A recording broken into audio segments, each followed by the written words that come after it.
एक पत्रकार, एक सामाजिक कार्यकर्ता, एक निडर महिला।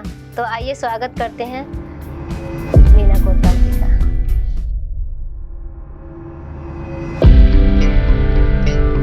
मेरे पापा मम्मी जो है मजदूरी करते थे।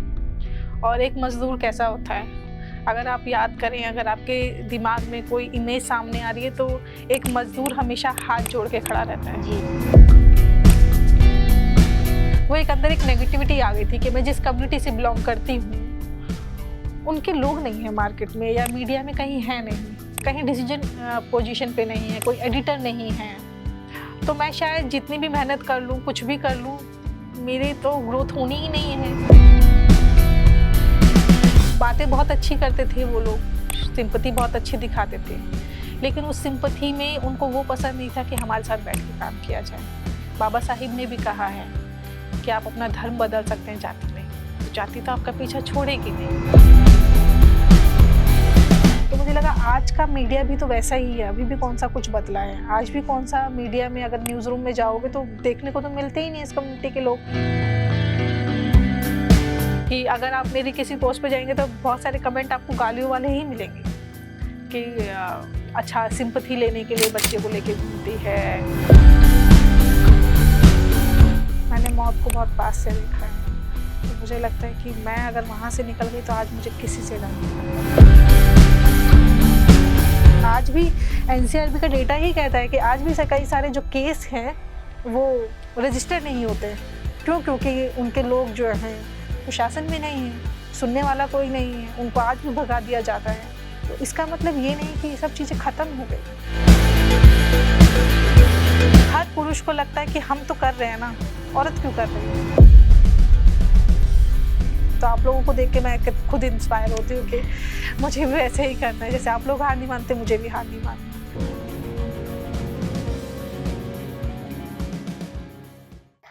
नमस्ते दोस्तों, स्वागत है आपका दासी रोज टीवी पॉडकास्ट में। आज हमारे साथ है एक ऐसी आवाज, एक ऐसी शख्सियत जिन्होंने अपनी आवाज से लाखों लोगों को प्रेरित किया है। एक पत्रकार, एक सामाजिक कार्यकर्ता, एक निडर महिला, जो उन लोगों के लिए आवाज उठाती है जिनके लिए कोई नहीं बोलता। तो आइए जानते हैं उन्हीं से उनके सपने, उनकी सोच और उनकी कहानी।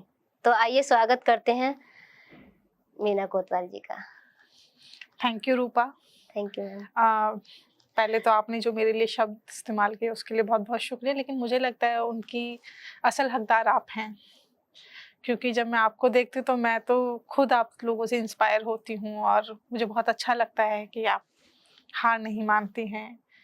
और ये बहुत अच्छा है, क्योंकि खैर इस बारे में हम लोग आगे भी बात करेंगे, क्योंकि जब जब महिलाओं को पीछे धकेला जाता है तो मुझे लगता है कि नहीं, सिर्फ जेंडर चेंज है हमारा, लेकिन हम भी वही इंसान हैं जो सामने वाला है। बिल्कुल सही बात कही है, क्योंकि जब महिलाओं के लिए बात आती है ना तो वो कहीं नहीं रुकती हैं, अपने हक के लिए हमेशा तैयार रहती हैं लड़ने के लिए। बिल्कुल बिल्कुल। तो शुक्रिया। तो मैम सबसे पहले मेरा सवाल ये है आपसे, आपके बचपन से रिलेटिव, आपका बचपन कैसा रहा, आप कहाँ से बिलोंग करती हैं? रूपा, मेरा बचपन मतलब बहुत ही आम फैमिली से हूँ मैं, और कह सकते हैं कि मतलब राजस्थानी फैमिली से हूँ मैं। जी। और अगर राजस्थान की जब बात आती है तो कोई भी इंसान सोचता है बाल विवाह के बारे में। जी।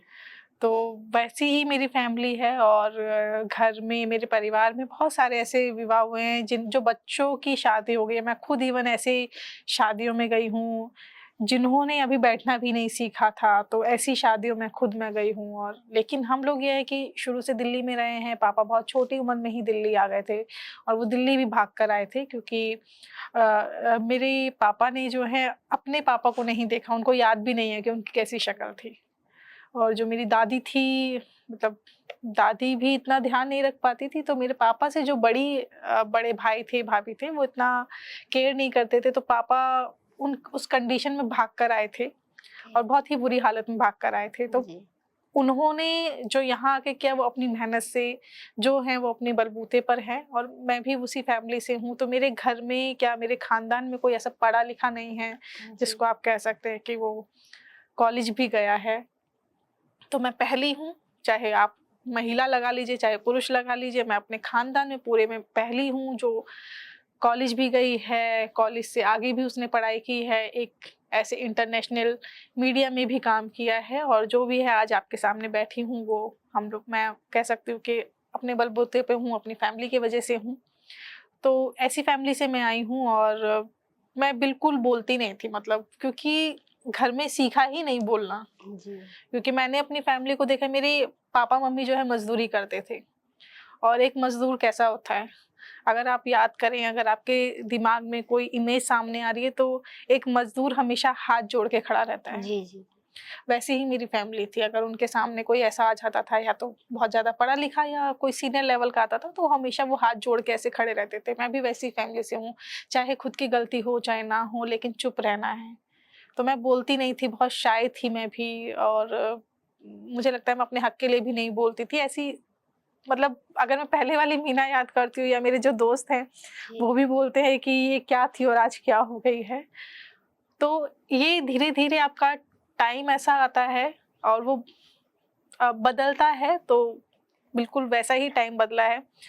तो बचपन मेरा ऐसा ही रहा है, और 4 बहनें थी हम, 1 भाई था।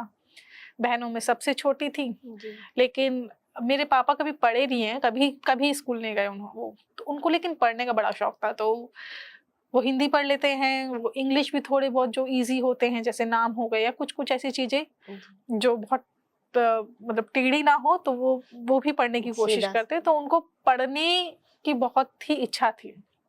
तो मुझे लगता था कि मेरे माँ-बाप को कभी पढ़ने का मौका नहीं मिला, या उनके मम्मी-पापा ने उनको नहीं पढ़ाया, लेकिन मेरे माँ-बाप मुझे पढ़ा रहे हैं। तो बचपन से ये था मुझे कि मुझे पढ़ना है, चाहे कैसे भी पढूँ।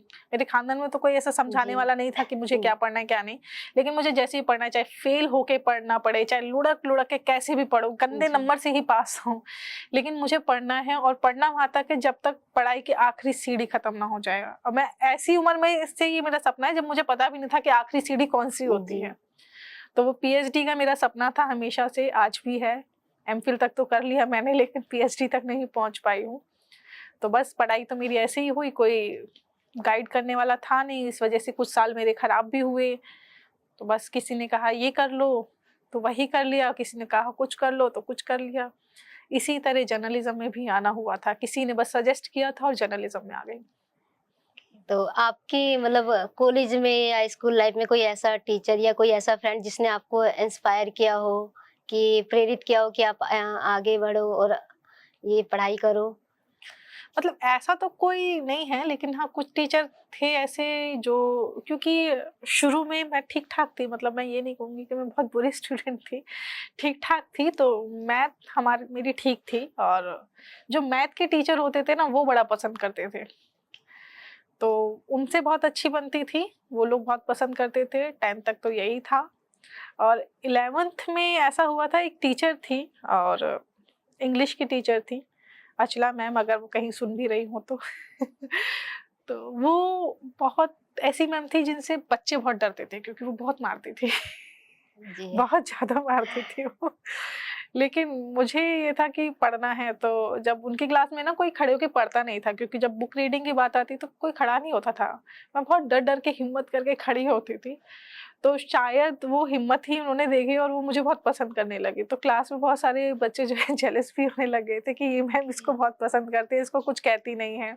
चाहे कभी टेस्ट हो, चाहे कभी कुछ भी हो, इसको कुछ नहीं कहती है। तो वो मैम बहुत पसंद करने लग गई थी।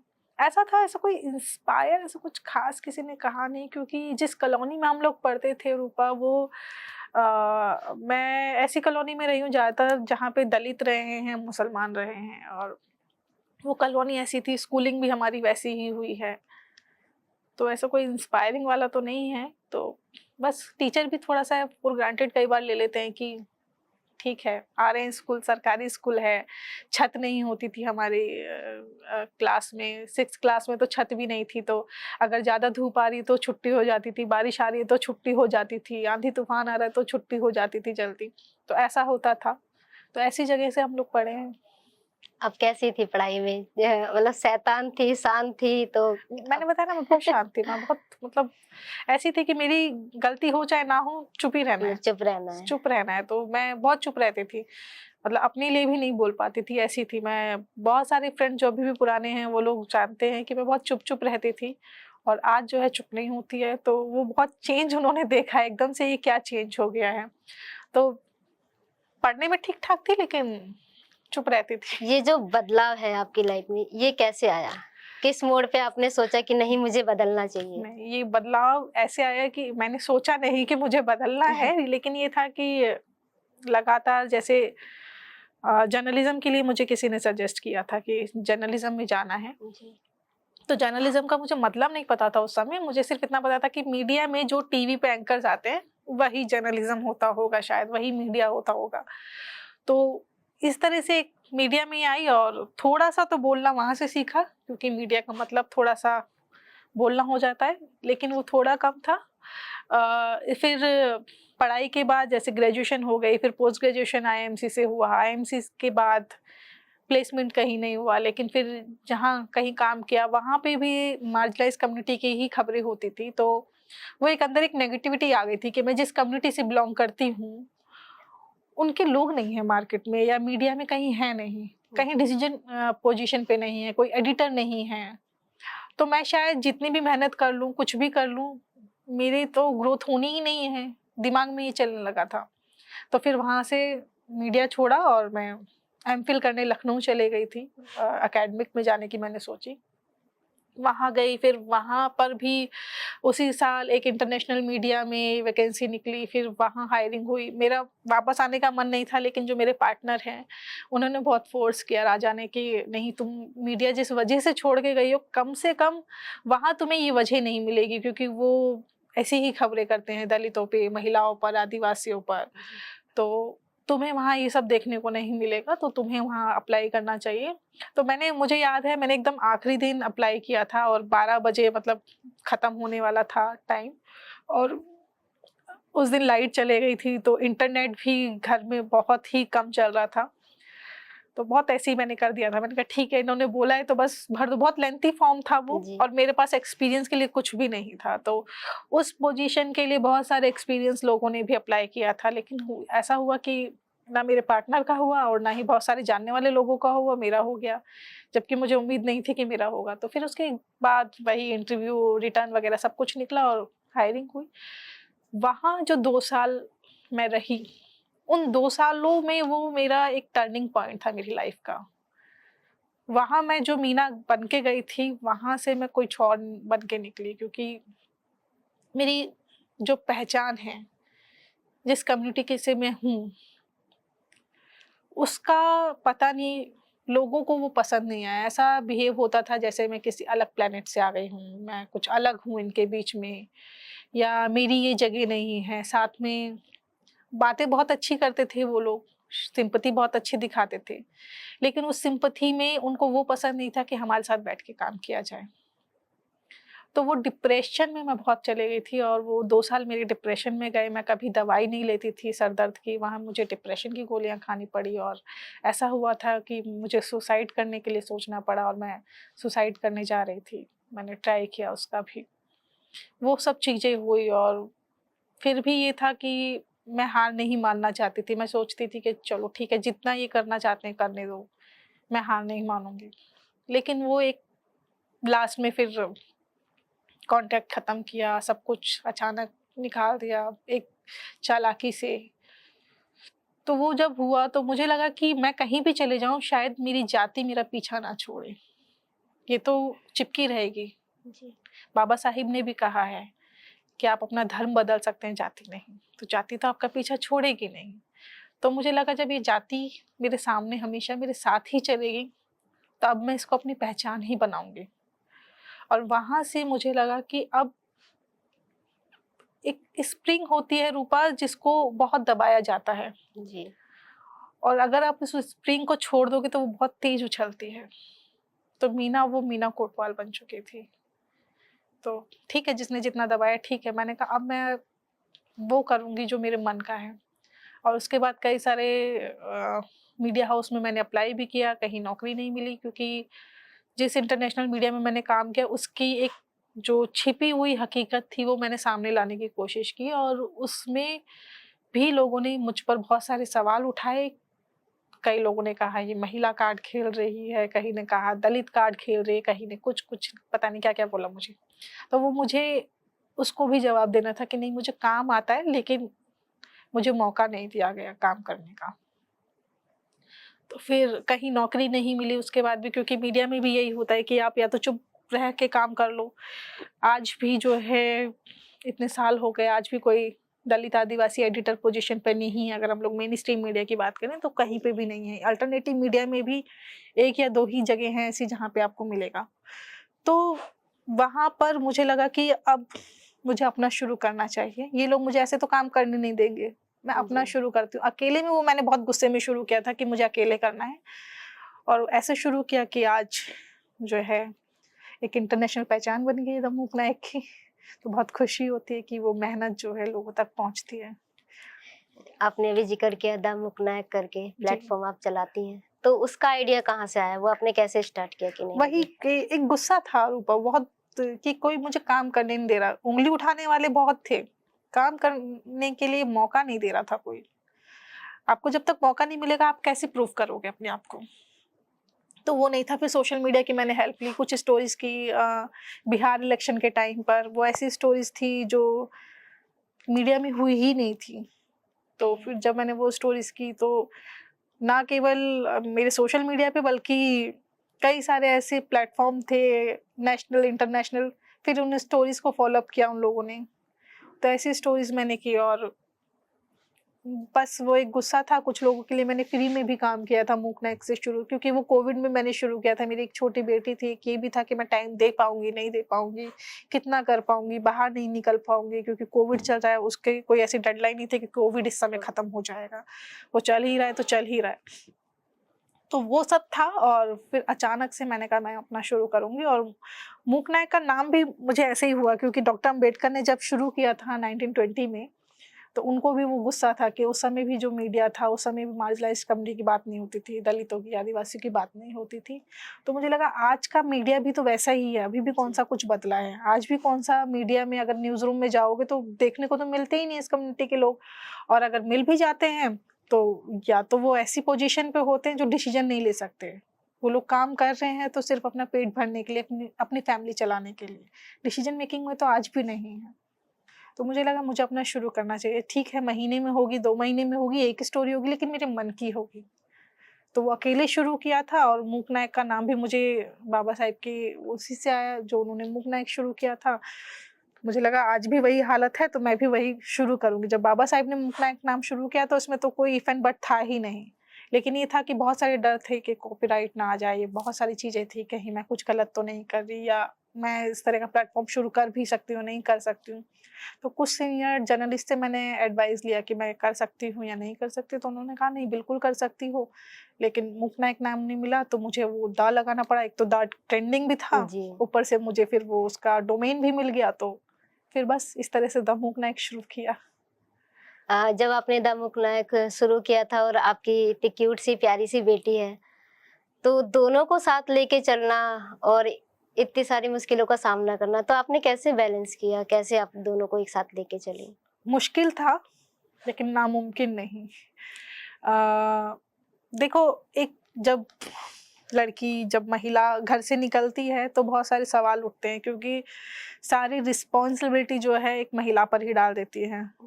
नाक कट जाएगी, ये हो जाएगा, वो हो जाएगा, जैसे इज्जत का जो एक अ, एक कह सकते हैं, क्या कहते हैं, मेरे को वो शब्द याद नहीं आ रहा, वो कि एक इज्जत पे लड़की है, बाहर जाएगी, सौ हाँ, तो लोग वो एक सवाल वही करेंगे, ये महिला सब। ही लेकर ढोती है। तो बेटी थी तो मुझे वही देखना था कि अगर मैं एक महिला के साथ एक माँ बन चुकी थी, बेटी को छोड़ूंगी तो मैं वो नहीं कर पाऊंगी जो मेरे सपने हैं, और अगर सिर्फ सपनों को चुनूंगी तो शायद मैं माँ वाली रिस्पॉन्सिबिलिटी ना निभा पाऊँ।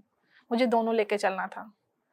तो मैंने भी मूक नायक को अपना बच्चा जैसा बना लिया। मैंने कहा ये भी एक तरह का मेरा बच्चा है, मुझे दोनों को ही संभालना है। तो बेटी को साथ साथ लेके जाती थी फील्ड पे, क्योंकि उसको अकेले कहाँ छोड़ती और कोई ऐसा है नहीं जो उसको संभालता। तो फील्ड पर उसको लेकर साथ जाती थी। 3 महीने की थी वो, 3 महीने से अभी तक मेरे साथ फील्ड पे रहती है। अब थोड़ा कम कर दिया उसने, लेकिन 3 महीने से वो मेरी फील्ड पे रहती थी। मैं काम करती थी, वो मेरे साथ रहती थी। जब भूख लगती थी तो उसको खिलाती थी, वो मेरी आँखों के सामने रहती थी। तो मुझे ये सैटिस्फैक्शन था कि कम से कम मेरे से दूर नहीं है, जैसी भी है मेरे सामने है। तो भूख लगे, प्यास लगे, वो साथ-साथ रहती थी और इसी तरह मैनेज करती थी। और इसी वजह से बहुत सारे लोग गालियाँ भी देते हैं। अब आपने देखा होगा कि अगर आप मेरी किसी पोस्ट पे जाएँगे तो बहुत सारे कमेंट आपको गालियों वाले ही मिलेंगे कि अच्छा सिंपैथी लेने के लिए बच्चे को लेके घूमती है, ये है और वो है। और ये ट्रोलिंग तो उस समय बहुत ज़्यादा बढ़ गई थी जब राहुल गांधी का इंटरव्यू किया था, और उस समय भी धरा मेरी गोद में ही थी। उस समय बहुत लोगों ने गालियाँ दी थी कि सिंपैथी के लिए बेटी को लेके घूमती है। तो मैं हमेशा उनसे यही कहती हूँ कि बेटी पैदा करना मेरा कॉपीराइट तो है नहीं, कोई भी कर सकता है ना? बच्चा आप लोग भी कर सकते हैं, जो गाली दे रहे हैं उनके भी होंगे या वो भी कर सकते हैं। एक बार लेके घूमिए, पता चलेगा कितनी सिंपैथी मिलती है, पता चलेगा क्या होता है। आपको आप घर में किसी के पास छोड़ नहीं सकते हो। बेटी को साथ लेना है, या तो मैं अपने सपने चुनूँ या, और एक औरत को तो गाली देना बहुत आसान है। अगर मैं उसको घर में छोड़ती तो कहते कि अरे कैसी माँ है, देखो बच्चा छोड़ के चली गई। बच्चे को साथ लेके गई हूँ तो कहते हैं कि कैसी औरत है बताओ, बच्चे को साथ लेके जा रही है तो सिंपैथी बटोर रही है। तो जब मुझे गाली ही खानी है तो मैं वो करूँ ना जो मेरे मन का है, क्योंकि मैं अगर दूसरों की सुनूंगी तो मैं कुछ नहीं कर पाऊंगी। वो चाहते हैं कि मैं वो 4 दीवारी में बंद रहूं, रसोई में रहूं, घर की काम करूं, बस वही वो लोग चाहते हैं। अगर मैं वो करती तो उनकी जीत होती। मैंने वो नहीं किया, इसीलिए वो जो है मुझे गाली दे रहे हैं और परेशान हैं। यही होता है जब एक महिला आगे बढ़ती है तो बढ़ाने वाले कम होते हैं और खींचने वाले ज़्यादा होते हैं। बट ये खुद के ऊपर डिपेंड करता है कि हमको कहाँ तक जाना है और अपने सपने खुद ही चुनने होते हैं। तो इतना सारा आपने शेयर कर दिया, कहीं न कहीं मैं खुद को रिलेट कर पा रही हूँ इस चीज़ से। ऐसा होता है ना कि किसी से बात करते हैं तो सारी चीज़ें आपकी आँखों के सामने घूमती है, तो कभी-कभी लगता है कि नहीं, महिला होना क्यों इतना गलत है, क्यों लोग इतना वो करते हैं, ट्रोलिंग करते हैं। आपने एक चीज़ शेयर करी थी कि आपने मतलब मरने की भी कोशिश करी, तो वो आपने क्यों चुना? क्योंकि आप इतना हिम्मत से इतना सब कुछ झेल के आगे बढ़ी, तो ऐसा क्या था जो आपने मतलब वो कदम उठाने पे आपको मजबूर करा?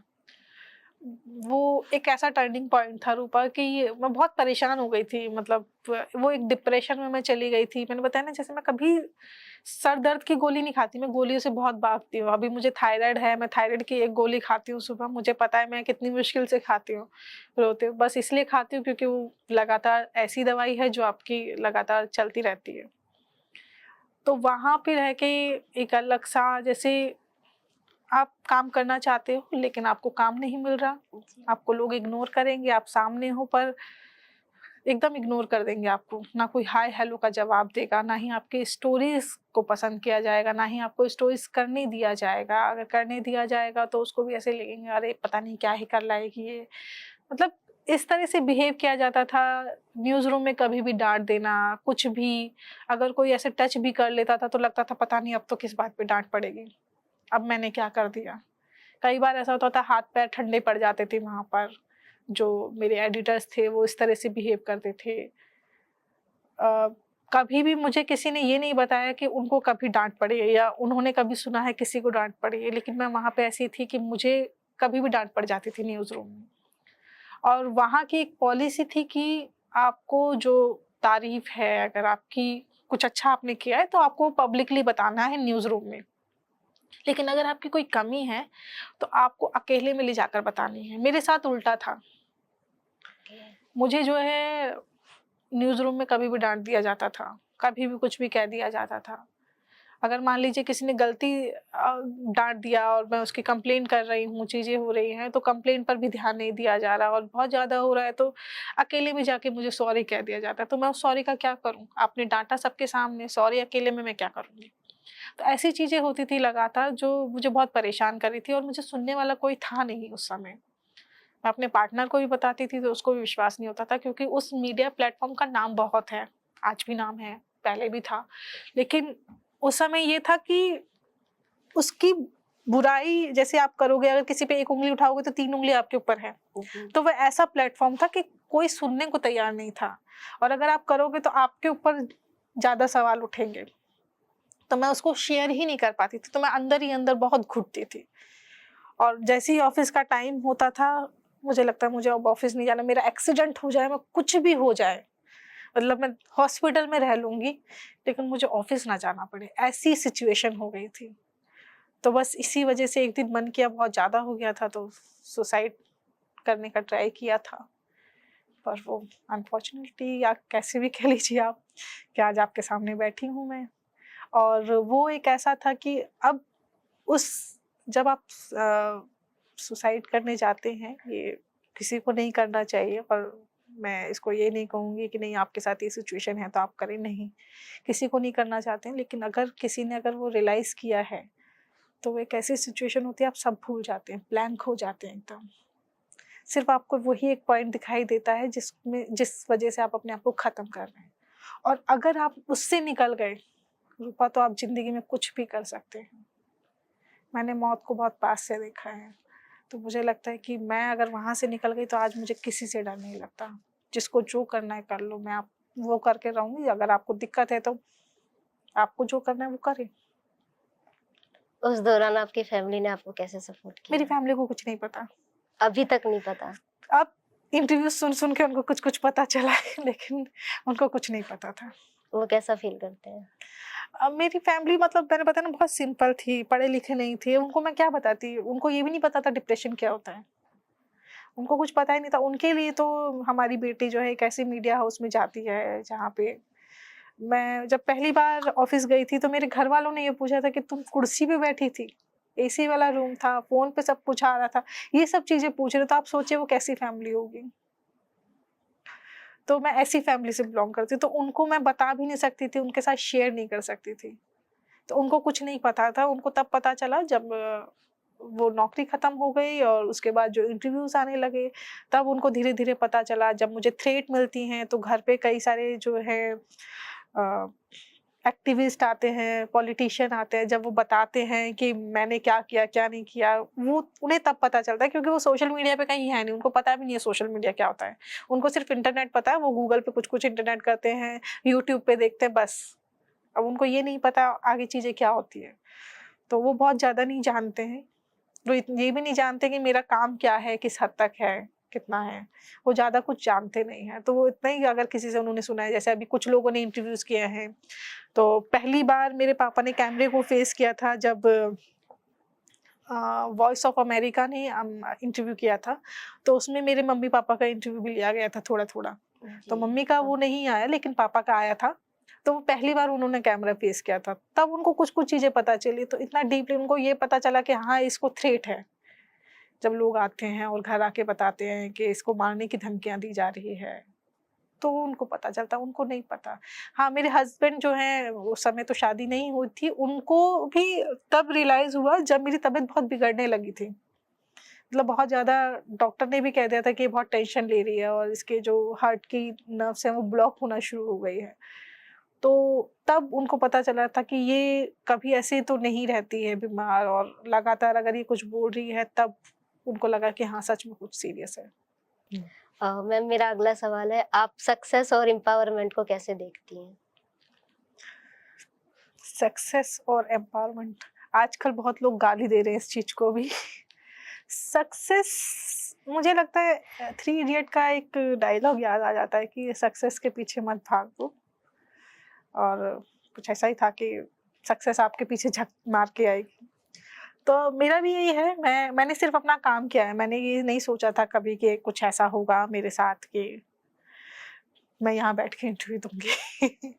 तो ऐसा कुछ मैंने सोचा नहीं था, मैंने सिर्फ काम किया था, और वो मेरा एक गुस्सा था कि जो मुझे काम नहीं करने दिया गया था वो मैंने काम किया, और उस काम को लोगों ने हाथों हाथ लिया। तो वो लोगों का प्यार मुझे मिला, और बहुत प्यार मिला, उस वजह से जो है काफ़ी लोग आज जो है कोशिश करती हूँ कि मैं उन तक पहुँच पाऊँ। तो वही मैंने रियलिटी दिखाने की कोशिश की है। मुझे लगता है जो मेन स्ट्रीम मीडिया जो दिल्ली में बैठा है, वो यहाँ पर सिर्फ स्टूडियो में बैठ के जर्नलिज्म नहीं हो सकता, आपको ग्राउंड पर जाना पड़ेगा। तो हमारा जो प्लेटफॉर्म है द मूक नायक, हम लोगों की कोशिश ये रहती है कि हम लोग ग्राउंड पर जाएं और लोगों की रियलिटी दिखाएं। भले ही उसको लोग ना देखें, हम लोग कभी व्यूज के पीछे नहीं भागे, हम लोग न्यूज के पीछे भागते हैं, लोग व्यूज के पीछे भागते हैं। तो सिर्फ जो व्यूज के पीछे भागेंगे वो लॉन्ग टर्म तक नहीं चल सकता। आपकी लाइफ में अगर चेंज आ रहा है तो मुझे लगता है मैं आपके पास आऊंगी तब वो चेंज आएगा। मैं अगर आपसे दूर से ही बात कर लेती तो आप भी सोचते ठीक है, लेकिन जो हम लोग ग्राउंड पर जाके बात करते हैं, लोगों से मिलते हैं, उनकी प्रॉब्लम्स सुनते हैं, वो चीज़ें हम लोगों ने दिखाने की कोशिश की है। और अगर आप देखेंगे हमारे यूट्यूब पर बहुत ज़्यादा तो नहीं है सब्सक्राइबर, लेकिन जो भी है वो लॉयल है। तो इस तरह से ही है और वही कोशिश करती हूँ। मुझे नहीं पता मैं आज सक्सेस हूँ या नहीं हूँ, लेकिन बस कोशिश करती हूँ कि हम लोग रियलिटी दिखाने की कोशिश करें। कोशिश करती हूँ जो लोगों को से कनेक्ट करें, हम लोग वो दिखाने की कोशिश करूँ और दिल से करें जो करते हैं बस। हाँ, अगला सवाल ये है, द मूक नायक को आपके क्या फ्यूचर प्लान है? आप उसको कहाँ तक ले जाना चाहती हैं? फ्यूचर तो बहुत कुछ सोचा है रूपा, लेकिन वही है कि सरवाइव कर पाएंगे नहीं कर पाएंगे पता नहीं। पर ये है कि अगर 1-2 साल पहले की बात करूं तो 20 लोगों की टीम थी, आज टीम बहुत छोटी हो गई है। लेकिन बस यही कोशिश है मेरी कि एक बार शुरू कर दिया मूक नायक तो ख़त्म नहीं करूँगी। बाबा साहिब का भी जो मूक नायक उन्होंने शुरू किया था उस समय, वो भी ज़्यादा समय तक नहीं चला था और उनकी वजह भी यही थी कि फाइनेंशियल कंडीशन अच्छी नहीं थी। मेरे साथ भी वही सब चीज़ें हैं, लेकिन मैंने सोचा है कि अकेले करना पड़ेगा। वही पहले की तरह जहाँ से शुरू किया था कि भले ही महीनों में एक बार स्टोरी करूँगी। ऐसे ही हो सकता है मैं आज अगर अकेली हूँ तो शायद ऐसा ही करूँगी, लेकिन बंद नहीं करूँगी। बंद करने का कभी नहीं सोचा। बाकी अगर सब कुछ अच्छा रहा तो काफ़ी कुछ सोचा हुआ है। मैं चाहती हूँ कि कई सारी लैंग्वेज में आए, तो अभी हम लोगों ने हिंदी में शुरू किया था, इंग्लिश में शुरू किया, मराठी में शुरू कर दिया, तो 3 लैंग्वेज में आ गया है अभी। अभी और हम लोग लैंग्वेज में लाने की कोशिश कर रहे हैं कि और लैंग्वेज में आ गए। अगर लोगों का सपोर्ट रहा तो हम लोग इसको और लैंग्वेज में लाएँगे। पेपर निकालने की सोच रहे थे, लेकिन वही फाइनेंशियल कंडीशन अच्छी नहीं रही तो वो पेपर नहीं रहे। बहुत सब कुछ अच्छा मिला, कहीं से बहुत मोटा बजट मिला तो हम तो टीवी भी ले आएँगे। तो हम तो टीवी चैनल लाने का भी सोचते हैं। तो फ्यूचर तो बहुत कुछ सोचा है, लेकिन डिपेंड करता है कि फाइनेंशियल कंडीशन कैसी है। जी। अ, आप इतनी सारी स्टोरी करती हैं, इतने सारे इंटरव्यूज़ करती हैं, तो कोई ऐसा इंटरव्यू या किसी ऐसी अटैक सर्वाइवर का इंटरव्यू आपने किया हो और उसको देखकर आपको लगा हो कि हाँ, कुछ इंस्पायर है? लखनऊ में गई थी, शिरोज़ ही गई थी। उस समय तो मैं एमफ़िल कर रही थी तब मैं गई थी और उसके बाद जब मैंने मूक नायक शुरू किया था तब भी मैं गई थी। तो जब मैं गई थी वहाँ पर यूपी में इलेक्शन भी थे और चंद्रशेखर के प्रोटेस्ट थे, ये सब भी करने गई थी। तो उस समय मेरे पापा भी थे, मेरी फैमिली थी, मेरी बेटी थी, मेरे हस्बैंड थे और टीम के कुछ लोग भी थे। तो सबको मैं लेके शिरोज़ ही गई थी, क्योंकि रात का डिनर करना था तो कहाँ करें, तो मैंने कहा कि नहीं, शिरोज़ चलेंगे हम लोग, जबकि हम लोग काफ़ी दूर थे वहाँ से। तो मैंने कहा शिरोज़ चलेंगे, क्योंकि चारबाग की साइड हम लोग रुके हुए थे और फिर हम लोग गोमती नगर के पास उधर गए थे। तो फिर वहाँ गई और मैंने अपनी फैमिली को भी मिलाया सारे सर्वाइवर से, और वहाँ मैंने उनसे बात भी की थी। शायद वो मूक नायक पे आया ही नहीं, मुझे एकदम याद नहीं है, क्योंकि काफ़ी कुछ चल रहा था उस समय। तो वो उस समय मैंने उसी समय इंटरव्यू किया था। और आप लोगों की स्टोरी जो है मुझे खुद इंस्पायर करती है कि बहुत सारे लोगों के लिए चेहरा बहुत कुछ होता है, उस चेहरे को ख़त्म करने की कोशिश की जाती है। लेकिन अच्छा लगता है जब आप लोगों ने उस चेहरे को छोड़ के अपनी पहचान बनाई। तो मेरे जब आप अंदर भी पूछ रहे थे तो मेरे गूज़बम्प खड़े हो रहे थे और अभी भी हो रहे हैं कि मैं खुद आप लोगों से बहुत सीखती हूँ कि कभी हार नहीं माननी चाहिए। और उस समय मैं बहुत सारे लोगों से मिली थी, तो मुझे अच्छा लगा कि आप लोगों ने भी, क्योंकि एक महिला को आगे बढ़ते कोई देखना नहीं चाहता, जी। उसको हर तरह से पीछे धकेला जाता है।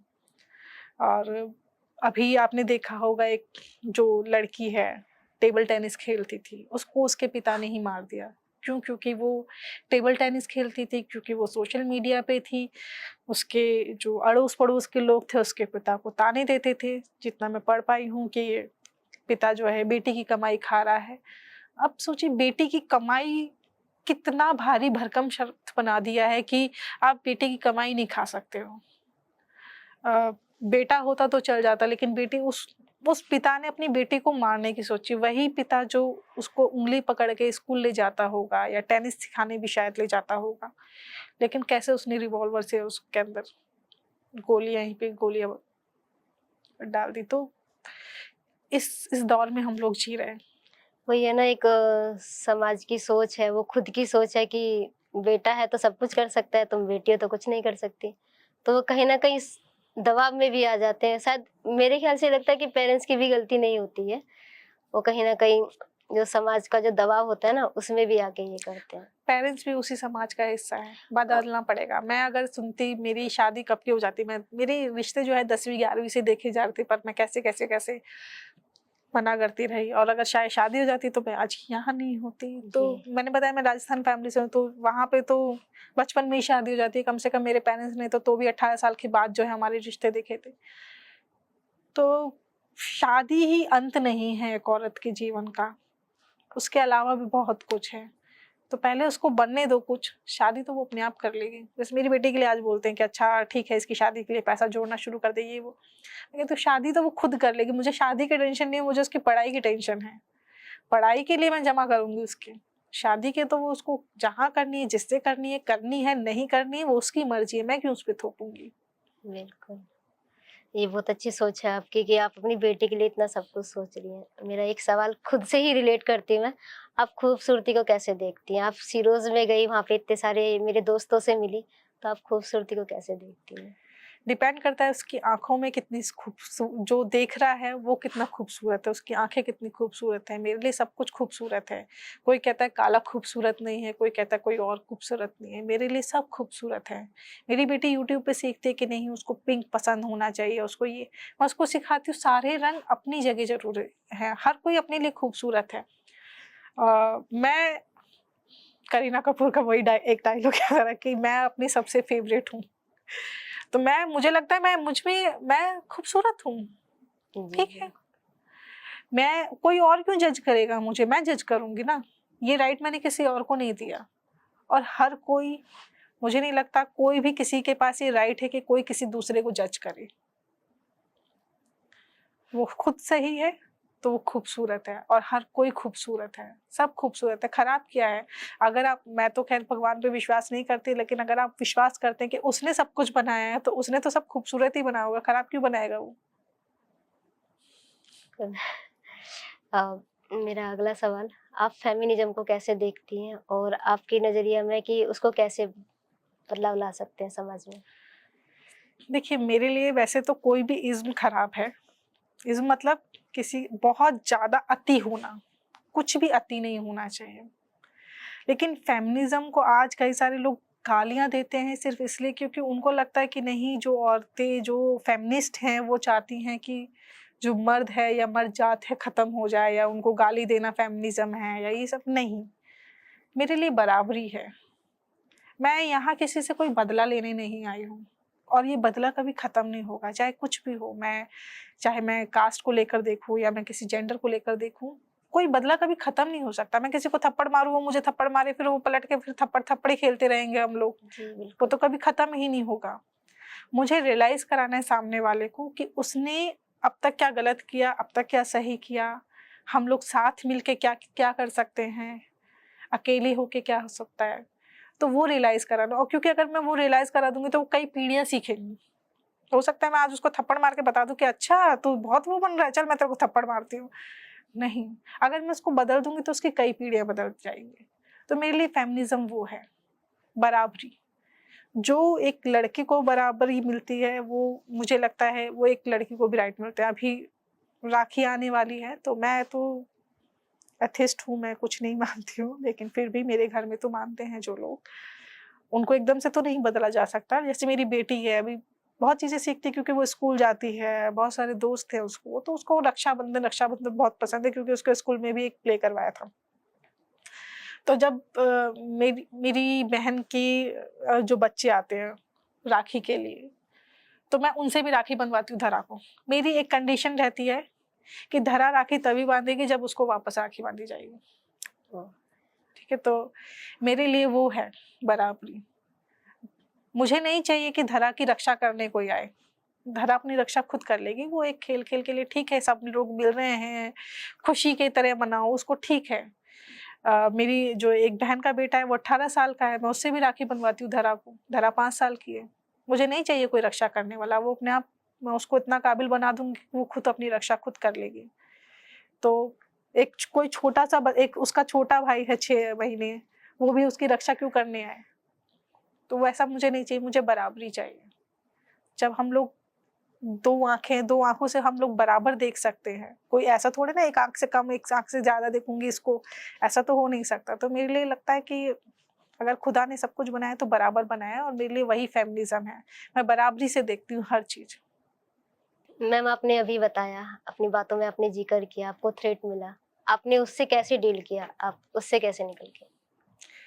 थ्रेट शुरू में बहुत डर लगता था।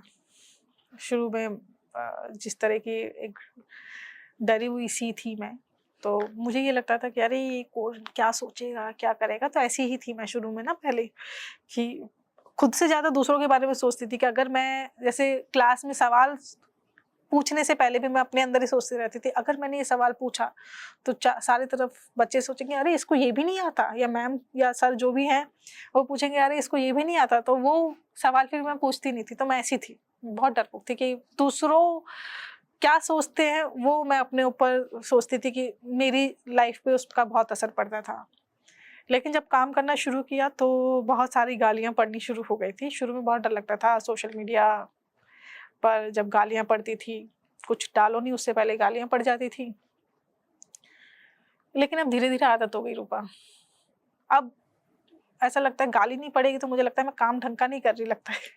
मुझे लगता है कि अगर आप जब कुछ ऐसी बेड़ियां तोड़ते हैं, कुछ ऐसी जो चलती आ रही है रूढ़िवादी परंपराएं जो चलती आ रही हैं, अगर आप उसको चैलेंज करेंगे तो गाली मिलना आप वो एक कंपलसरी है। तो वो मिलेंगी ही मिलेंगी आपको। जब आप घर से बाहर निकले होंगे उसके लिए भी आपको गाली पड़ेगी। ठीक है, तो वो गाली पड़ना, और एक महिला जब जन्म लेती है ना तभी से डिसाइड हो जाता है कि उसको क्या करना है क्या नहीं करना उसकी फैमिली में। अगर वो नहीं करती वहीं से गालियां शुरू हो जाती हैं। तो मेरे लिए भी ऐसा ही था। मुझे भी कोई ऐसा कोई एक्सेप्ट ही कर लिया हर चीज के लिए, तो मैंने भी उसके लिए बहुत लड़ाई करी है। मेरी लव मैरिज है, इंटरकास्ट मैरिज है, तो बहुत सारी चीजें उसके लिए भी गाली पड़ी है मुझे। और मुझे गाली देने वाले में सब तरह के लोग हैं, जो जिनको लगता है कि मैं कास्टिज्म फैला रही हूँ क्योंकि मेरा काम कास्ट पर है। उनको लगता है मैं ही कास्टिज्म फैला रही हूँ क्योंकि अगर मैं नहीं दिखाऊंगी ऐसी स्टोरी तो दुनिया बहुत अच्छी है, कास्टिज्म है ही नहीं, लोगों को ये लगता है। जबकि मैं तो वो दिखा रही हूँ जो सोसाइटी में है। मेरे दिखाने से आपको दिक्कत है, सोसाइटी में हो रहा है तो वो दिक्कत नहीं है, तो भी गालियां पड़ती हैं। मुझे वो लोग भी गाली देते हैं जो पैट्रियार्की भी हैं, क्योंकि वो जो मेरी सेम कास्ट के भी हैं तो भी वो गाली देते हैं क्योंकि वो पैट्रियार्की। उनको लगता है कि अरे ये एक औरत रह के कैसे कर सकती है, अब तक तो हम कर रहे हैं ना। हर पुरुष को लगता है कि हम तो कर रहे हैं ना, औरत क्यों कर रही है। जितने भी ग्रंथ आप देख लीजिए, जितना भी कुछ लिखा है, सब कुछ तो आदमी ने ही लिखा है और उसने अपने प्रिविलेज के हिसाब से लिखा है। तो जब आप उसके प्रिविलेज को तोड़ने की कोशिश करेंगे तो गाली तो पड़ेगी। तो उन्होंने भी गाली दी मुझे, तो इसलिए मुझे सब तरह के लोगों से गाली पड़ी हैं। तो अब लगता है कि ठीक है, गाली दे रहे हैं तो इसका मतलब मैं वहां चोट कर रही हूँ जहां चोट होनी चाहिए। मैं चैलेंज कर रही हूँ उनको कि अच्छा ये चीज नहीं होनी चाहिए थी, आपने ये लगातार चलती रह रही थी। देखिए एक सीधा रोड बना दिया आपको, उस रोड पे चलना है। आपको समाज ने बता दिया कि इसी रोड पे चलना है, इधर से उधर नहीं करना। लेकिन जब आप चुनेंगे कि नहीं मुझे तो इस रास्ते पे जाना है क्योंकि मेरा इंटरेस्ट यहाँ पर है, या यहाँ पे बहुत सारी चीजें जो यहाँ नहीं हुई हो मुझे करनी है, जब आप उस रास्ते पे जाएंगे आपको गालियां पड़ेंगी। तो मैंने अब सोच लिया है कि ठीक है, अब गाली नहीं पड़ती तो मुझे लगता है यार मैं काम नहीं कर रही, तो गाली अब देते रहो मुझे अच्छा लगता है। तो मैंने उसको बहुत पॉजिटिव ले लिया। शुरू में ही मेरे माँ बाप डर गए थे क्योंकि जब बहुत सारे 2022 की शायद बात है, 22 में कुछ बहुत सारी थ्रेट पड़ी थी। लगातार फोन आते थे, कहते थे गौरी लंकेश जैसा हाल कर देंगे तेरा, और बहुत सारी चीजें करते थे। तो जब गालियां पड़ती थी तो जब घर पे लोग आए तब मेरे पेरेंट्स डर गए कि ये क्या हो रहा है। तब मुझे लगा कि यार पेरेंट्स तक बात नहीं आनी चाहिए थी, फैमिली तक बात नहीं आई, जो मेरे तक है मुझ तक रहे, फैमिली तक ना आए। तो लेकिन ठीक है, फिर मैं ऐसे टाइम पे सावित्री माई को याद करती हूँ। सावित्री माई ने महिलाओं को पढ़ाने की कोशिश की, तो आप जानते हैं वहाँ पे उस समय भी उनको पत्थर पड़े थे, कोई गोबर फेंक रहा है, कोई कुछ फेंक रहा है, तब भी वो रुकी नहीं, और उनकी वजह से हम लोग पढ़ पाए। तो मुझे लगता है कि जब उन्होंने झेल लिया तो हम क्यों नहीं झेल सकते। तो बस यही याद करके गालियां झेलती हूँ, और मुझे अच्छा लगता है आप गाली देते हो तो ठीक है, आप देते रहो, आप लोग खुश है ना, आप देते हैं, मैं लेती नहीं हूँ, आप देते रहिए, आपका आपका मुंह वो खराब हो आपका रहा है, मैं नहीं ले रही, आप कितना भी दे लीजिए। महिलाओं से रिलेटेड एक सवाल है। महिलाओं के अधिकारों के लिए इतना सब कुछ लॉ में आया है, तो उसमें कुछ महिलाएं हैं जो अच्छी दिशाओं में जा रही है और कुछ महिलाएं हैं जो उसका फायदा उठाती हैं, उनको आप क्या कहेंगी? रूपा देखिए, हमारे जो कानून बना है, और कोई भी ऐसा कानून नहीं है, कोई भी ऐसा कानून नहीं है जिसका मिसयूज नहीं होता, एक भी नहीं। लेकिन कुछ कानून को बहुत ज्यादा जो है, मैं ये नहीं कह रही कि महिलाएं जो है उसका मिसयूज नहीं करती, करती हैं, लेकिन उसको बहुत ज्यादा दिखाना।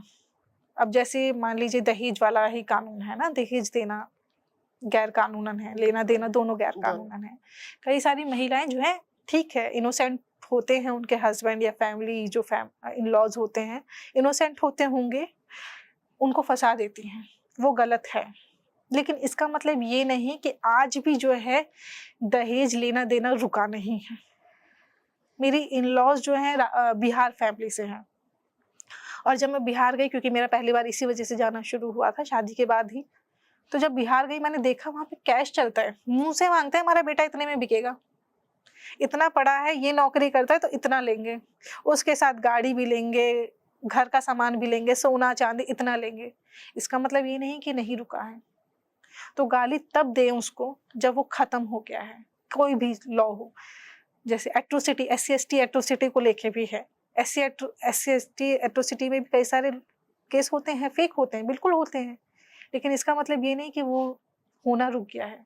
आज भी जो है किसी 9 साल के बच्चे को एक घड़ा छूने पे मार दिया जाता है, आज भी जो है मूंछ रखने पे मार दिया जाता है, घोड़े पे नहीं चढ़ने दिया जाता। आप किसी कॉलोनी से नहीं निकल सकते हैं, कोई मर जाए तो अगर बीच में कोई दूसरी कास्ट की जमीन पड़ गई, वो रास्ता है, तो वहां से जाने नहीं दिया जाता। ये सब रुका नहीं है। जिस दिन ये रुक जाएगा, मुझे लगता है तब ये है कि भैया ये सारे कानून खत्म करो, तब हम कहेंगे कि हाँ ये अब मिसयूज हो रहा है, क्योंकि अब तो ये सोसाइटी में रहा ही नहीं। तो ये खत्म करना पड़ेगा पहले। कानून को गाली देने से कुछ नहीं होगा, क्योंकि सब तरह के लोग हैं हमारे समाज में, ठीक है। कुछ लोग मिसयूज करेंगे, कुछ लोग उसको यूज भी करेंगे। आज भी NCRB का डेटा ही कहता है कि आज भी कई सारे जो केस हैं वो रजिस्टर नहीं होते। क्यों? क्योंकि उनके लोग जो हैं प्रशासन में नहीं है, सुनने वाला कोई नहीं है, उनको आज भी भगा दिया जाता है। तो इसका मतलब ये नहीं कि ये सब चीजें खत्म हो गई हैं। रूपा खो जाती है मेरे जवाब में। आप इतने अच्छे से जवाब देती है, ऐसा लगता है कि कहीं ना कहीं कितने सवाल हैं मन में, क्या क्या पूछे। ये सब पूछ लो यार। आपने इतनी लंबी यात्रा करी है, और ऐसा कौन सा अनुभव है जिसने आपको मतलब आगे बढ़ाया है और आपने उससे क्या सीखा है? देखिए, मैं अपनी लाइफ का वही जो 2 साल है इंटरनेशनल मीडिया के, मैं कहती हूँ मेरे वो टर्निंग पॉइंट है। शायद अगर शुरू में मुझे बुरा लगता था कि मेरे साथ ऐसा क्यों हुआ, अब मुझे लगता है कि अच्छा वो मेरे साथ ऐसा हुआ, तब जाके मैं पहचान पाई कि मैं कौन हूँ। अगर मैं वहीं रहती तो शायद मैं अपने आप को नहीं पहचान पाती कि मैं कुछ कर सकती हूँ। उन्होंने सिखाया कि मैं हाँ कुछ कर सकती हूँ। तो जिन्होंने चुना कि मैं वहाँ नहीं रह सकती, मैं अपना कुछ शुरू कर सकती, तो मुझे लगता है आज मैं जो भी हूँ उनके वजह से हूँ। तो वो मेरी लाइफ का टर्निंग पॉइंट है। तो ठीक है, मुझे कुछ करने का जो है जज्बा वहीं से मिला। अगर वो वैसा नहीं होता तो आज मैं भी वहीं पे कुछ ना कुछ टाइप ही कर रही होती, किसी कोने में बैठ के पता नहीं क्या कर रही होती, लोग नहीं जानते। तो मीना से मीना कोटवाल जो है उसी टर्निंग पॉइंट की वजह से मैं बनी हूँ। आज की जो महिलाएं हैं, आज की जो जनरेशन है, उनको आप क्या मैसेज देना चाहेंगे? क्योंकि आपने तो अपनी लड़ाई लड़के आगे बढ़ लिया है और अपनी उड़ान को पा लिया है और आगे कर भी रही हैं। तो आप उनको क्या मैसेज देना चाहेंगी जो आपकी तरह आगे बढ़ना चाहती हैं और अपने सपने पूरा करना चाहती देखिए हैं? मुझे लगता है रूपा कि चुप नहीं रहना है। मैंने तो दोनों फेज देखे हैं ना, चुप रहने से क्या होता है। तो अगर कोई मुझसे पूछे तो मुझे लगता है चुप नहीं रहना चाहिए, क्योंकि मैं अपनी बेटी को देख के बहुत सीखती हूँ, क्योंकि उसकी वो जब से मेरी लाइफ में बहुत सारे चेंजेस हुए हैं। चाहे वो मेरी जब पेट में थी ना, तभी मैंने लड़ाई लड़ना शुरू कर दी थी उस इंटरनेशनल मीडिया के खिलाफ। और मैं उसी प्रेगनेंसी के टाइम पे काफ़ी सारे, कभी वकीलों के चक्कर काट रही हूँ, कभी कुछ। तो उसी टाइम से, तो जब से वो मेरी लाइफ में आई तब से काफ़ी सारी चीज़ें हुई हैं मेरी लाइफ में। तो मैं जब उसको देखती हूँ तो मैंने भी मैं चुप रह सकती थी। चुप रहती तो शायद मैं आज कहीं नौकरी कर रही होती, टेंशन नहीं रहती, महीने में इनकम आती, अपना घर फैमिली चलाती और सब कुछ ठीक रहता। लेकिन मैंने चुप रहना नहीं चुना, क्योंकि मुझे लगता है अगर मैं चुप रहती तो आज जब भी उस इंटरनेशनल मीडिया का नाम लेता है कोई सामने, तो उनको पता है कि वहाँ पे क्या होता है। और आज भी कई सारे लोग मुझे बताते हैं कि जब कुछ ऐसा होता है कास्ट वाला, तो लोग याद रखते हैं कि हाँ, मीना ने ये सवाल उठाया था, तो हमें इसको सही करना है। तो वो मुझे अच्छा लगता है कि कम से कम चलो ठीक है, इतना तो इम्पैक्ट पड़ा मेरे सवाल उठाने से। आज वहाँ पे कोई और भी जाएगा तो उसके दिमाग में ये रहेगा कि हाँ, वहाँ पे ऐसा हो सकता है मेरे साथ, तो मुझे कैसे करना है। और मैं जिस कम्युनिटी से हूँ या जिस जेंडर से मैं हूँ, वो तो कभी पीछा छोड़ेगा नहीं। जी। मेरी बेटी भी है, बेटी को भी गालियाँ पड़ती हैं, आज भी गालियाँ पड़ती हैं, मेरे साथ-साथ उसको भी गाली पड़ती हैं। छोटी-सी बच्ची है, फिर भी लोग नहीं सोचते उसके बारे में। तो मुझे लगता है कल को वो जब, अगर मैं चुप रहती तो शायद आज उसको गाली तो नहीं पड़ती, लेकिन कल उसके साथ भी कुछ भी हो सकता था। कास्ट से लेके कोई इश्यू हो सकता था, जेंडर से लेके कोई इश्यू हो सकता था। तो क्या वो उस समय लड़ेगी? हो सकता है वो मेरे पास आए कि माँ मेरे साथ ये सब चीज़ें हो रहा है, तो मुझे चुप रहना चाहिए। और या फिर मेरे से पूछेगी कि आप भी तो चुप रहे थे, तो मुझे बोलना चाहिए या नहीं बोलना चाहिए। लेकिन अब वो कभी भी मेरे पास आएगी तो उसको पता है उसकी माँ लड़ी थी, उसको चुप नहीं रहना। तो बस उसी उम्मीद में मैं सब कुछ कर लेती हूँ और उसी को देख के करती हूँ कि वो अगर उसके साथ कभी कुछ हो तो उसको चुप नहीं रहना। क्योंकि अगर आप चुप रहोगे तो आप बहुत सारे लोगों की जो उम्मीदें हैं वो तोड़ रहे हो सकता है उस प्लेटफॉर्म तक बहुत सारे लोग लड़ रहे हों, सपना देख रहे हो वहाँ तक आने के लिए। लेकिन जब आप ये चीज़ें देखेंगे कि हाँ, ऐसा भी होता है, तो उन लोगों के साथ उस उम्मीद के साथ ये भी रहेगा कि हाँ, हमारे साथ ये भी हो सकता है, तो हम इसके लिए तैयार रहें। तो वो तैयार रहना, इसलिए चुप नहीं होना। हो सकता है आपकी लाइफ में वो चेंज ना लाए, लेकिन आपके पीछे जो बहुत सारे लोग हैं, उनकी लाइफ में वो चेंज ले आए। तो मेरा लास्ट सवाल आज का, आप सीरोज टीवी में आई हैं, तो आप जब यहाँ पे आई, हम सब लोगों से मिली, हमारी पूरी टीम से मिली, छाव फाउंडेशन की, तो आपको कैसा लगा? नहीं, मुझे बहुत अच्छा लगा। और सच में शीरोज टीवी मेरा ये दूसरा पॉडकास्ट है, इससे पहले एक पॉडकास्ट हुआ था, ये दूसरा पॉडकास्ट है। तो बहुत सारे लोग आते हैं, मतलब बुलाते हैं कई लोग, तो मैं बहुत देखती हूँ कि मुझे जाना ही नहीं जाना है, क्योंकि अपनी चीज़ें याद करके मुझे भी थोड़ा सा डिप्रेशन हो जाता है, मुझे बैक में दर्द होने लग जाता है जब मैं पुरानी चीज़ें याद करती हूँ। तो बहुत सारे लोगों को मैंने अभी इंटरव्यू देना बंद किया हुआ है, और बहुत सारे लोग स्कॉलर्स आते हैं मेरे पास, तो वो भी इसी वजह से आते हैं। और मैंने बहुत सारी जगह दिया हुआ है, मेरे पास आज तक उनका रिसर्च आज तक नहीं आया। मुझे याद भी नहीं, जब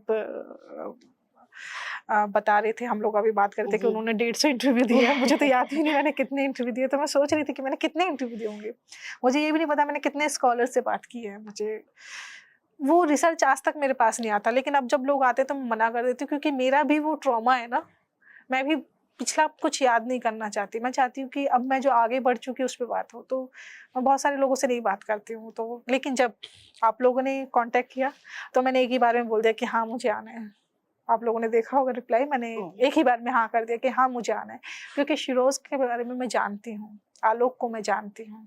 मुझे नहीं पता आलोक मुझे पहचानते नहीं पहचानते, लेकिन हाँ, आलोक को मैं जानती हूँ क्योंकि बहुत सारे कॉमन फ्रेंड्स हैं हमारे। और इसलिए, और तो स्टूडियोज़ को मैं जानती हूँ कैसे शुरू हुआ, आप लोगों के बारे में मैं जानती हूँ। मैंने कहा ना, जैसे मैं लखनऊ में पहली बार मिली थी, यहाँ मिली तो मुझे बहुत अच्छा लगा। मुझे तो आप लोगों को देख के मैं खुद इंस्पायर होती हूँ कि मुझे भी वैसे ही करना है। जैसे आप लोग हार नहीं मानते, मुझे भी हार नहीं मानना। तो ऐसे ही मुझ में हिम्मत आती है। तो मुझे बहुत अच्छा लगा। थैंक यू सो मच, आप लोगों ने मुझे बुलाया और मुझे मेरी बात रखने का मौका दिया। Thank you. काफी अच्छा लगता है जब हम ऐसे बात करते हैं और अपने बारे में लोगों को बताते हैं। एक होता है ना कि इंसान एक दूसरे से ही सीखता है। जब एक दूसरे के साथ चलते हैं, एक दूसरे से सीखते हैं, तभी आगे बढ़ पाते हैं। बिल्कुल। अकेले साथ लाइफ में इंसान कुछ नहीं कर बिल्कुल। सकता। तो हमारे सीरोज टीवी के लिए कुछ कहना चाहेंगी? बिल्कुल कहना चाहूँगी। मैं चाहती हूँ कि शिरोज़ टीवी बहुत अच्छा जो है आगे बढ़ता रहे। और मैं तो पूछ भी रही थी कि आप लोगों ने पॉडकास्ट शुरू किया, ये बहुत अच्छी शुरुआत है, क्योंकि जब आप बोलते हैं तो एक कॉन्फिडेंस आता है। और आप लोग जो इतनी बेहतरीन से इंटरव्यू कर रहे हैं, मुझे लग नहीं रहा रूबा कि आप पहली बार कर रही हैं। आप बहुत अच्छे से इंटरव्यू आपने मेरा लिया, तो मुझे बहुत अच्छा लग रहा है। आप लोग आगे बढ़े और मुझे आपका स्टूडियो बहुत प्यारा लगा। मैं तो कह रही हूँ कि मैं भी स्टूडियो तैयार करूँगी तो ऐसे ही करूँगी। मुझे बहुत अच्छा लगा, आप लोगों से मिलके बहुत अच्छा लगा। और यहाँ एक चीज़ मुझे जो महसूस हुई, आप लोग एक फैमिली की तरह रह रहे हैं। जी। मुझे लग नहीं रहा कि जैसे आप लोग एक एम्प्लॉयी हैं, एक दूसरे को जानते हैं, कलीग्स हैं, ये सब नहीं लग रहा मुझे फैमिली लग रही है। तो मुझे अच्छा लगा आप लोगों ने मुझे अपनी फैमिली में शामिल किया। Thank you so much. तो आपसे बात करके बहुत अच्छा लगा। शायद हमारे दर्शकों को भी अच्छा लगा होगा। हमारी बातचीत में उनको भी बहुत चीज़ें सीखने को मिली होगी। तो ये बातचीत यहीं ख़त्म नहीं होगी। हम आगे भी ऐसी ही बात करते रहेंगे और बहुत सारी ऐसी स्टोरी लेकर आएँगे जो आप तक पहुँचाई जाए। Thank you so much. Thank you. Thank you.